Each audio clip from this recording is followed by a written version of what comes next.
we just served a requirement that we have to right now. In fact, we've also chartered aircrafts from China to bring in masks. This is right now. This is the requirement. This is what is relevant right now. So do something that will add value. But the best thing of all of this is that we are serving people.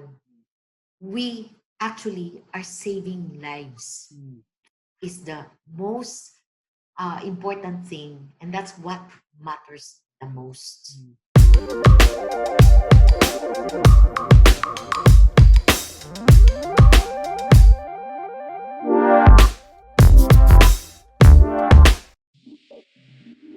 We're in for another treat, no? We've been talking to a lot of entrepreneurs over the past few days, a lot of investors giving you their insight and their wisdom in all of this. But this one is super special because our next guest is someone that super respected, especially Super yan, Marvin. in my opinion. I think she's amazing in how she conducts her business, and if I'll rank everything in terms of in a pedestal, she's right there, very high. Without much ado, we have the CEO of Airspeed International, Rosemarie Rafael. So hello, welcome to the vlog. Marvin, you just made my day with the description and the leveling up and all. But I guess nowadays, we really have to think that way, and we just have to really count it all joy, no matter what the situation is. We really just have to rejoice always because God sustains. So God provides. before we go to the meat of the discussion, you run a logistics company, a freight forwarding company. How's the business so far? I have a story to tell you, Marvin, and this is really amazing because I see God's hand upon us because the Friday before the lockdown, I had a meeting with some people, and what came about was I wanted to charter an aircraft because we had some clients from overseas who would like to bring in items and send to Cebu. So I was negotiating about it and scheduled the flight, and then all of a sudden, the lockdown. What happened was we became the first one to charter aircraft because what happened? Domestic flights canceled. No passengers can fly. But of course, our flights or aircrafts are passenger aircrafts. And that means that the cargo in the belly space are because airlines will have to cancel the domestic flights. What happened was we chartered a plane, and that started what we're doing right now. We charter aircrafts going to Cebu, going to Davao, and back and forth. But you know what? I didn't know what was going to happen, but I felt like God's hand was upon us. Number one, to have that business that's sustaining us. Number two, I realized that what we are doing is we're carrying essentials. We're moving medicines, pharma products, PPEs, masks, these places. So in essence, part of our core, who we are and what we do. Because now we're really like moving essential products like pharma products, not basically nationwide, but to important areas or to major ports. Business right now, I'm sure in the logistics, it's also very challenging because skeletal force kami.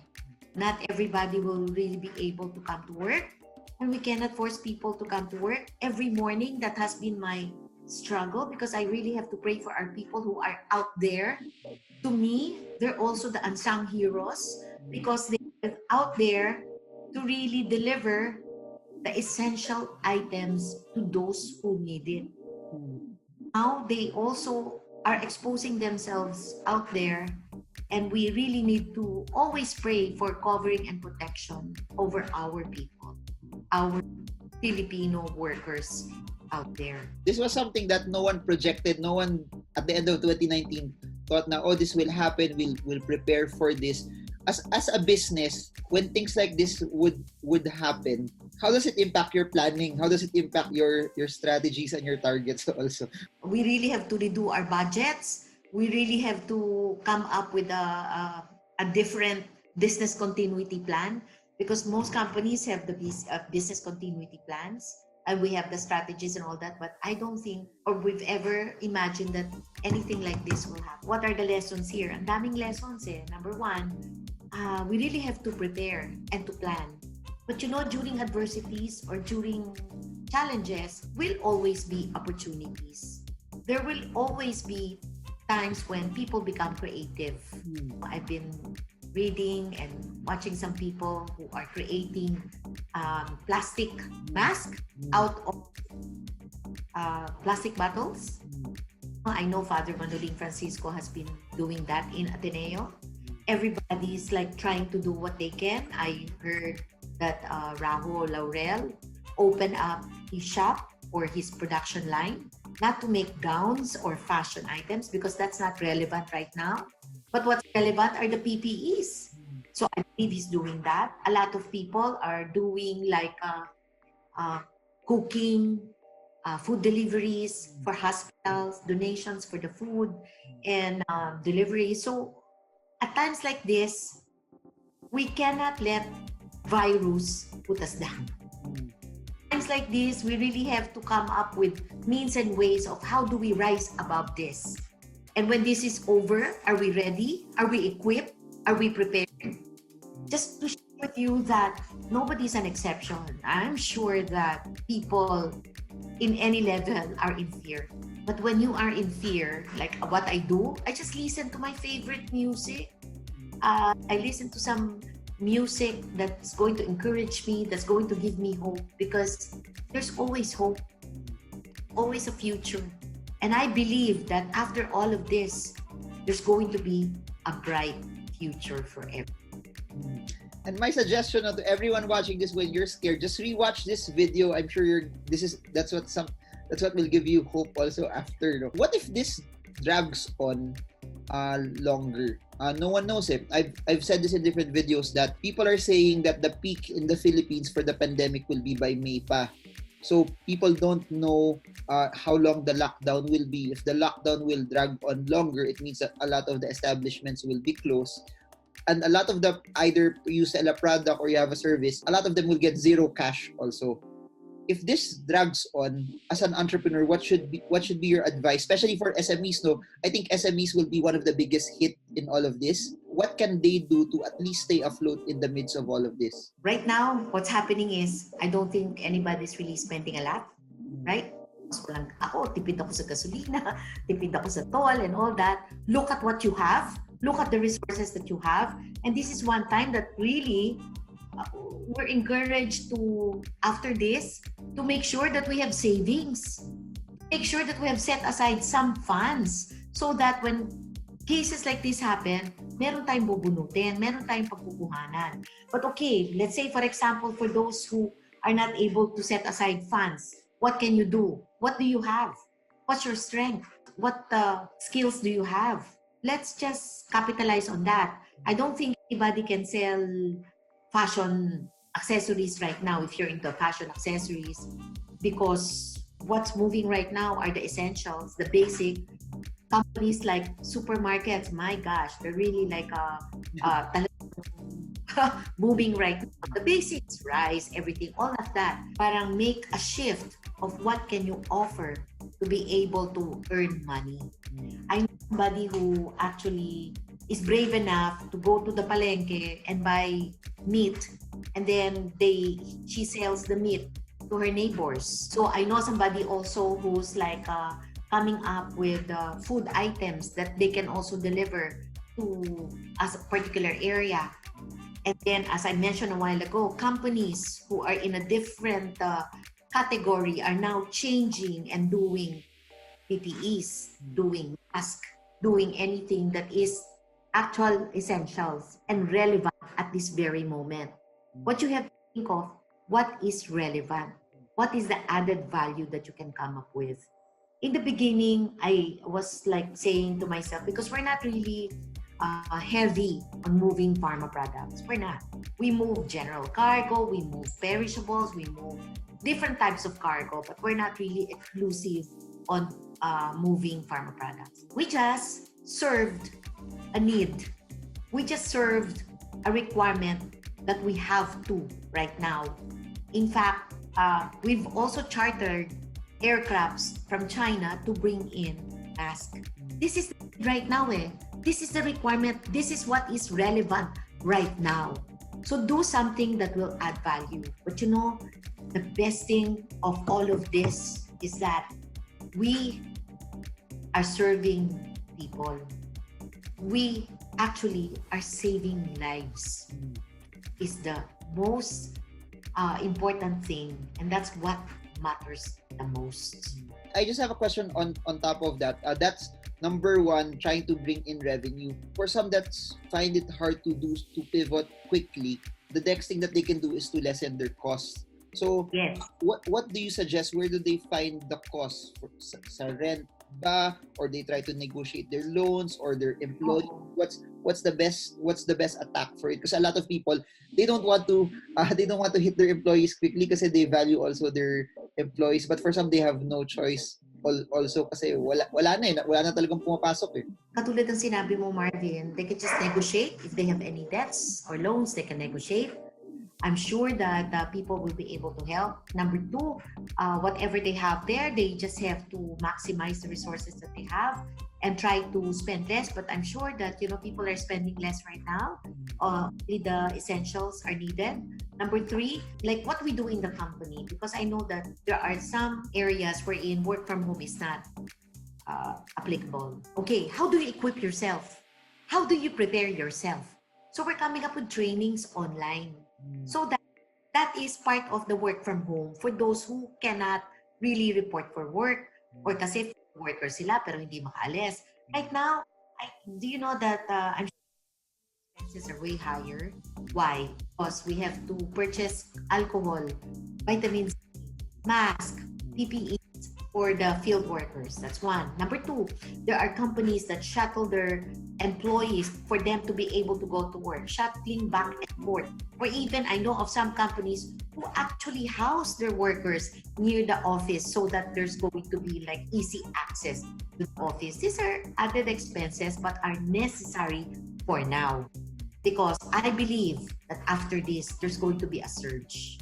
I believe that looking at what's happening right now, airlines, travel, tourism, they're all suffering.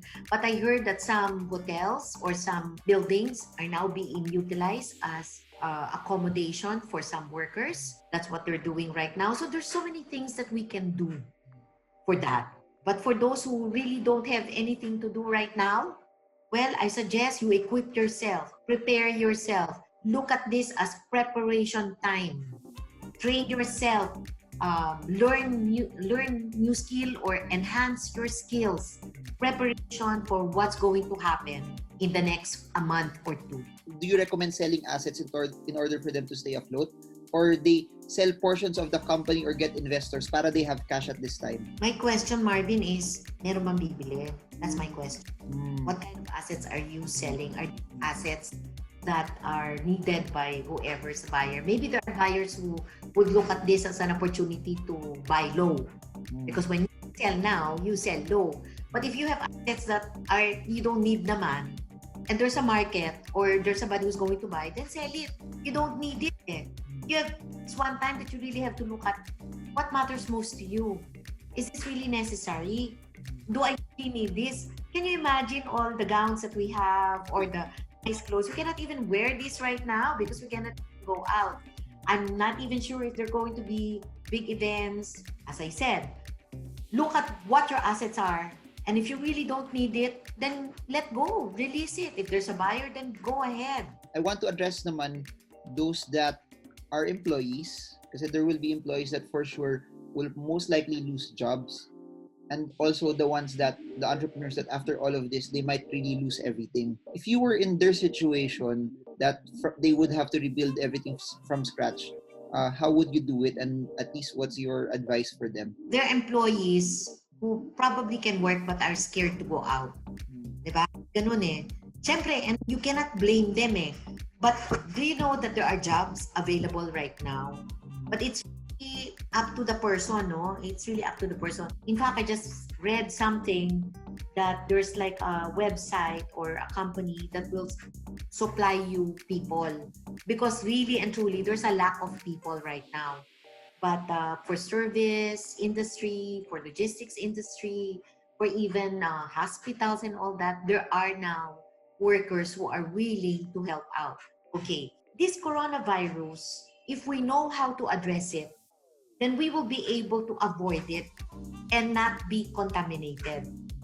I mean, people who are like seniors or uh, have cases like diabetes or hypertension, siguro talagang dapat hindi lalabas because their immunity system is low. But I was told, and I really don't know how it is, but if we know how to handle it, like cleanliness, washing of hands, and not putting our hands in our faces, and really the social distancing, like 3 feet away or something, then we should not be able to be contaminated by it. So I think it's really fear that stops us from doing it. But again, fear can stop us from doing what we need to do, but we really need also wisdom in doing what we have to do. You mentioned a lot of industries that are starting, no, kasi a lot of people will be buying face masks, a lot of people will be buying alcohol. After this, just forecast uh what businesses you think will be good ideas just because of this. Kasi yun din out of every crisis there's opportunities as well. Just to give ideas to people who are watching, because I believe a lot of people right now, they're just at home and then they're just trying to learn as much also. What ideas you Yeah. could give them? Ano yung pwede nilang simulan after this? Ano yung alam nilang gawin? I think that's where they should start. Ano yung skills nila? Ano yung strengths nila? Yun ang gawin nila. That's how, like kami, we will still do what we know what to do and we will do it the best that we can. We will continue to serve what the communities that we serve, and that's what we know the best. Food industry, I know restaurants are suffering. Kasi no work, no pay yung iba dyan di ba? But the food industry, except the restaurants because all malls are closed, they still continue to work on takeout. They become creative in coming up with whatever they can. Food deliveries. Andiyan pa rin there are still activities. So to me, do not let fear hamper you from doing what you need to do. That's why nga you have to believe You have to believe that we will be able to overcome this. We have to believe that, virus, you don't have any authority over us. Yes, we have to use wisdom, but we have to be not in fear and to continue to do what we know what to do. And to answer your question, what they can start, what do they know what to do? What are their skills? What are their strengths? That's what we have to start on. I guess from all of that, now what I got is I love my wife more because that's my ultimate skill, loving my wife. That's something that I've mastered through the years now. I just want to end with this. There's a lot of people right now, regardless if they're entrepreneurs and employees, they're depressed because, of course, understandably, this is something that they never knew. It was happy to see their savings go to zero, or to see money just go out the drain, or the emotional toll of firing people or them themselves being fired. What's your message to them at this moment that everyone is uncertain? They're scared. Be still. That's all I can say. Be still and know that God is there. Be calm, because when we're like rattled, when we're like scared, the more we can make mistakes. So we have to breathe in, breathe out, and just be calm. Because when you're in calmness, we will be able to handle the storm and not the storm taking over us. I believe, and I will always remember what God is famous for, and that He will see us through. So we overcome all of this. We just have to hang on to it, hang on to it, and hang on to whatever we hang on right now. I believe. Wow. And it's faithful. Amazing. guys, if you're just gonna watch one video in my channel, just this one na lang, okay na kayo. But just also, there are a lot of people watching this. If they want to do business with you after, for any of the businesses that you have, how can they get in touch? What businesses are they as well? You can go to our website, which is airspeed.com.ph. And actually, I'm also in Instagram as Rafael. You can reach out to me. Our phone numbers are 852-7328. In fact, in the website, it's all there. We also have a chat box. So anything that we can do to help at this very moment, we will be able to, we would love to do that. Okay. So I'll put the link below, guys, and the number. So just in case you want to get in touch or anything right after this, you can. I think they're one of the best freight forwarders in the country also. So So talaga, Marvin. because they are led by great people with great hearts. You just made my day. Thank you, Marvin. I hope you guys got a lot from this. If you learned, comment below. Or if you guys have other questions so that we can make videos on top of that, we're going to do more of that as well. So that's it for now. Thank you so much, Rosemarie Rafael. Thank you, Marvin. You just made my day. And I hope this video helps you guys trade well, trade strong, trade smart. See you all again soon. Bye, everyone.